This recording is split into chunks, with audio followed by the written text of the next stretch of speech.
11월 7일 금요일 이른 아침입니다. 오늘 말씀 읽기 본문은 잠언 7장입니다. 본문을 다음 세 단락으로 나눌 수 있겠습니다. 첫째는 1절 이하 5절 지혜를 지키라. 둘째는 6절 이하 23절 지혜 없는 어리석은 소년의 비유. 마지막 세 번째는 24절 이하 27절 비유를 통한 경고. 지혜를 다른 말로 내 말, 내 계명, 내 법이라고 표현합니다.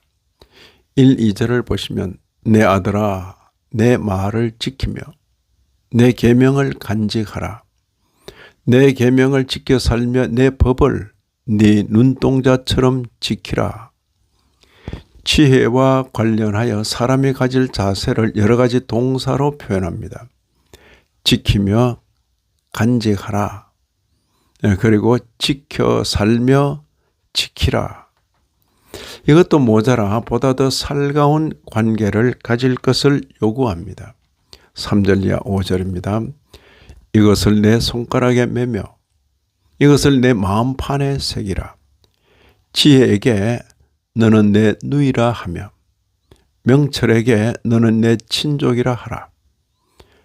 내 누이 내 친족. 그리하면 이것이 너를 지켜서 음녀에게 말로 호리는 이방 여인에게 빠지지 않게 하리라. 그럴 경우에 지혜가 음녀로부터 지켜줄 것을 약속합니다.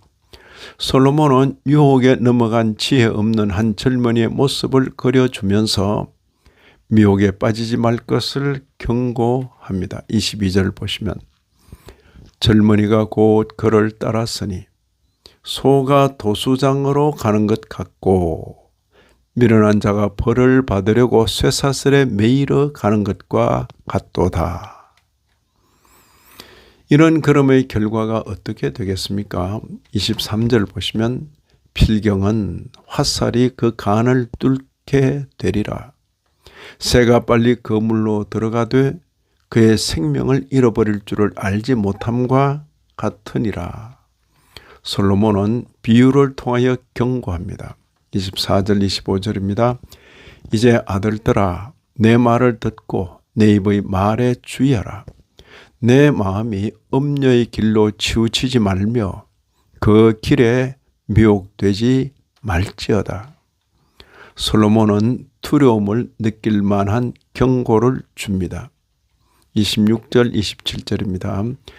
대저 그가 많은 사람을 상하여 엎드리지게 하였나니 그에게 죽은 자가 허다하니라.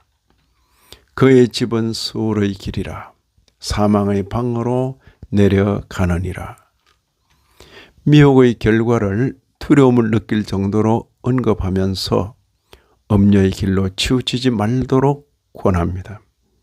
이런 말씀을 읽는 신약교회 성도인 우리로서는 성령으로 거듭난 자로서 육체의 소욕을 따라 살지 아니하고 성령의 소욕을 따라 살아야 하겠습니다. 우리 모두는 위로부터 오는 지혜를 구하며 받은 지혜를 간직하며 사는 성도가 되어야 하겠습니다. 일생을 넘어 영원을 바라보며 지상을 넘어 천상을 바라보며 살아가야 하겠습니다. 이 아침에도 말씀에 참여하신 모든 분들 위해 하나님의 크신 은혜가 더하시기를 진심으로 기원합니다.